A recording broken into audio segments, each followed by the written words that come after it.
In Jesus' name, rise and walk. I can stand. I'm healed. He is the chosen one. We fear and respect you. Bless us, Holy One. Ikenna was a small village in the heart of Enugu State. Dusty roads, zinc rooftops, and the kind of silence at night that makes you hear your own heartbeat. The village had one church, one clinic, and one man who seemed to run both.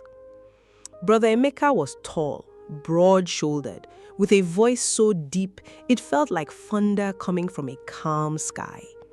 He wore white every Sunday, pressed, clean, spotless. He never shouted unless the Spirit moved him. He never accepted money unless the congregation insisted. He fasted publicly, prayed privately, or so everyone believed. And whenever disaster struck a family in Ikenna, Brother Emeka was the first man at the door. His wife, Sister Ada, was equally loved, soft-spoken, always smiling, always carrying something for someone, yam, palm oil, a kind word. They had no children, which the village quietly mourned on their behalf, but the couple never complained. Brother Emeka would say, God has given us all of Ikenna as our children, and the village would weep with love. There was only one thing people noticed, but never spoke about: the room. In the back of the pastor's compound, tucked behind the kitchen and hidden by a cluster of pawpaw trees, was a small door, iron, padlocked, always locked. Brother Emeka's compound was open to everyone. People walked through freely, sat in his parlor, ate from his kitchen. But that room, in 17 years, nobody had ever seen it open. When curious children asked, Sister Ada would smile softly and say, "That is Brother Emeka's prayer room. He communes with God there. We do not disturb what is holy." And that was enough, because who questions a man of God? But then Ngozi came to Ikenna. She was 22, from the city, sent by her desperate mother to beg Brother Emeka for help. Her family had collapsed. Her father had vanished. Strange things were happening in their home. She described fires that started from nothing, a presence that moved through rooms, her younger brother who had not spoken in 8 months. Ngozi herself did not fully believe in any of it. She was educated, sharp, a little skeptical, but her mother was dying of fear, and Ngozi loved her mother. Brother Emeka received her warmly. He prayed. He declared breakthroughs. He invited her to stay for 3 days, as was the tradition for those seeking serious spiritual help. Sister Ada gave her a room near the kitchen. The village women brought her food. For 2 days, everything was peaceful. Then came the third night. Ngozi could not sleep.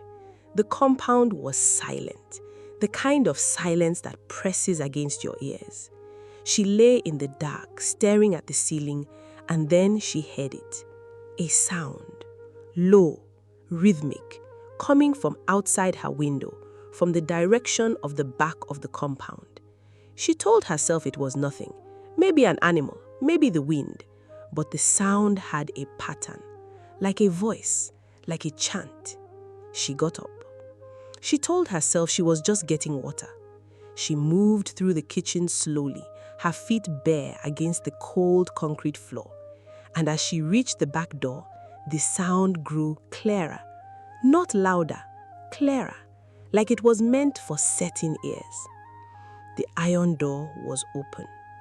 In 17 years, the iron door had never been open. But tonight, at past 2 in the morning, it stood slightly ajar, and orange light spilled from inside, like the room itself was breathing. Ngozi stood there for a long moment. She should have gone back to her room. She knew that.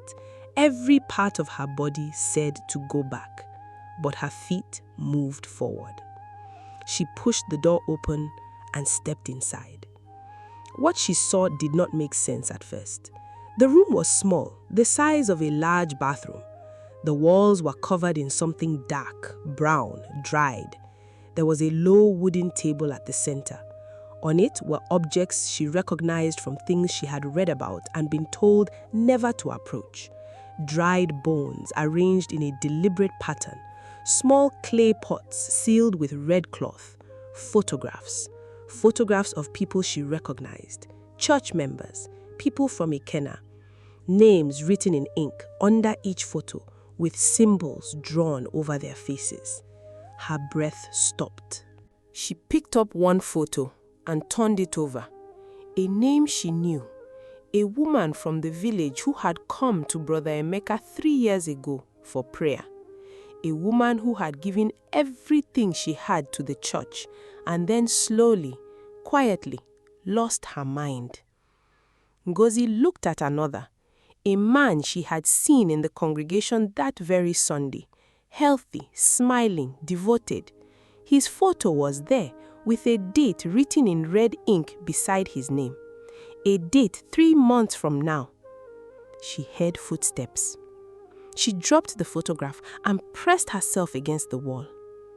The footsteps slowed outside the door, stopped, and then Brother Emeka's voice came through the darkness, steady and quiet, almost gentle.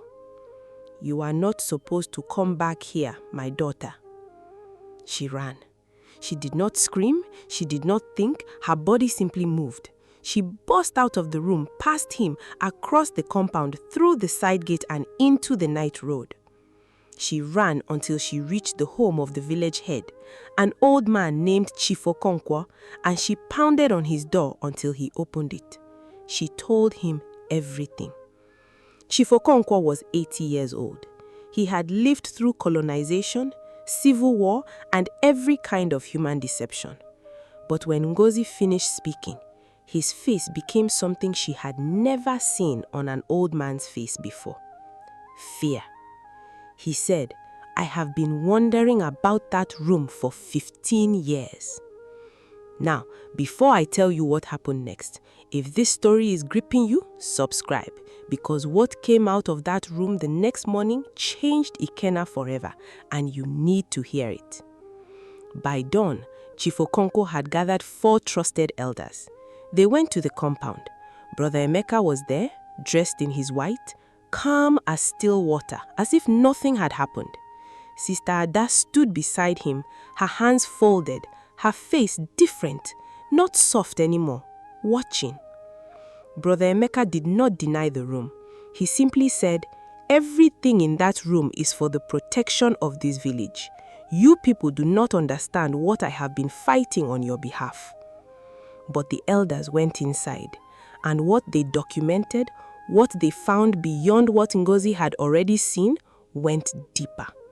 There were journals, dated entries going back 16 years, records of transactions, names of influential men in the state. Brother Emeka had not just been a spiritual manipulator of the village. He had been providing something to people far above him, and Ikenna, its people, their faiths, their suffering, had been the currency. The woman who lost her mind was not a coincidence. The man with the date beside his name had been marked. There were entries about families who had come seeking help, families that later fell apart, and in each case, Brother Emeka had been the first one called. The first one called, the one who arrived at every door before anyone else could. He was taken away that afternoon. Sister Ada, it turned out, had known. Not everything, but enough. Enough that her silence for 17 years made her part of it. Ikenna was not the same after that. You cannot unsee what you have seen. You cannot fold the thing back up and pretend. The church stood empty for months. People were afraid to go inside, afraid of what they had believed, afraid of how completely they had trusted. But here is what stayed with me about this story. Ngozi did not go to that room because she was brave. She went because she could not sleep. A small, ordinary thing. And sometimes that is how the truth gets out, not through heroes or investigations, but by one person who could not sleep and let their feet move to what their mind was afraid to name. The real miracle in Ikenna was not the crippled woman who stood up 17 years ago. The real miracle was the girl who saw the open door and walked through it. If this story moved you, if it shook something in you, subscribe to this channel. These are the stories that matter, the ones hidden behind quiet walls and white clothes and perfect smiles.